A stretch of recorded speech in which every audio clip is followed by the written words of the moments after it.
এটি পাকিস্তানি হানাদার বাহিনীর ছোড়া একটি বুলেট।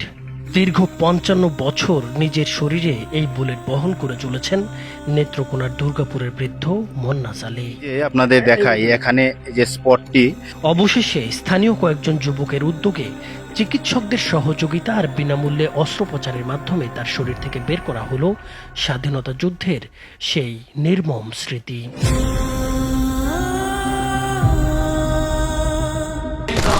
১৯৭১ সালের মুক্তিযুদ্ধ।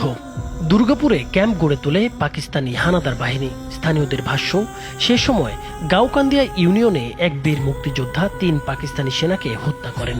এর প্রতিশোধ নিতেই আশপাশের গ্রামগুলোতে ভয়াবহ হামলা চালায় পাকিস্তানি সেনারা। ঘরে আটকে মানুষকে আগুনে পুড়িয়ে হত্যা, নির্বিচারে গুলি, সব মিলিয়ে নেমে আসে বিভীষিকা। সেই হামলা থেকে প্রাণ বাঁচাতে দৌড়ে পালানোর চেষ্টা করেন মন্নাস আলী। ঠিক তখনই পাকিস্তানি সেনাদের ছোড়া একটি গুলি তার পেটে বিদ্ধ হয়। দারিদ্র আর চিকিৎসার খরচ জোগাতে না পারায় আর কখনো গুলিটি বের করা হয়নি। শরীরে গুলি নিয়েই কেটে যায় জীবনের ৫ দশকের বেশি সময়। মাঝে মাঝেই ব্যথায় কষ্ট পেতেন, কিন্তু চিকিৎসা ছিল অধরাই। সম্প্রতি বিষয়টি সামাজিক যোগাযোগ মাধ্যমে ছড়িয়ে পড়লে এগিয়ে আসেন এলাকার কয়েকজন তরুণ।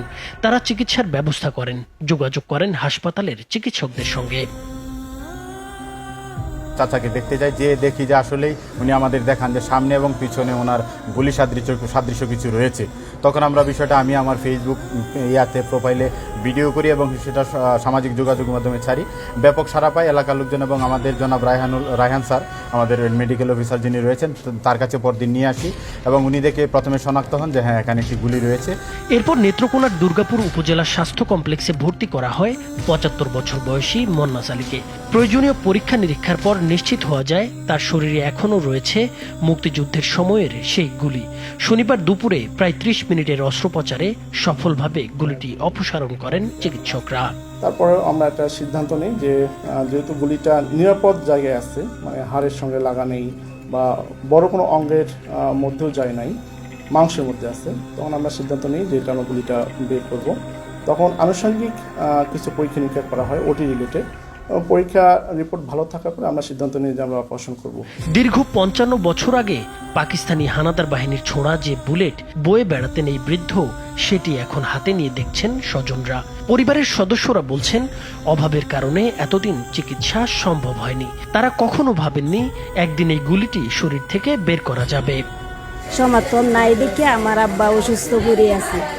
এখন সরকারিভাবে আমার আব্বাকে চিকিৎসা করার জন্য তারা সুযোগ নিয়েছে। কাইলে দুর্গাপুর হসপিটালও আসিয়া আমরা এসরাওতা করিয়া দেখছি আব্বার পেটের মধ্যে গুলি, সেই গুলি রাহানি স্যারে বের করেছি।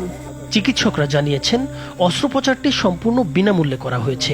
উদ্ধার হওয়া গুলির বিষয়ে পুলিশকে জানানো হয়েছে। কয়েকদিন পর্যবেক্ষণে রাখার পর মন্নাস আলীকে হাসপাতাল থেকে ছাড়পত্র দেওয়া হবে।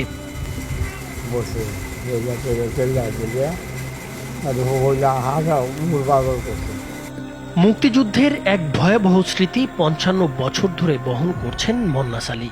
স্বাধীনতার এত বছর পর অবশেষে শরীর থেকে বের হয়েছে পাকিস্তানি হানাদার বাহিনীর সেই বুলেট। তবে যুদ্ধের ক্ষত চিহ্ন আর সেই বিভীষিকাময় স্মৃতি আজও রয়ে গেছে তার জীবনের অংশ হয়ে। নাইমুর হোসেন, মাছরাঙা টেলিভিশন।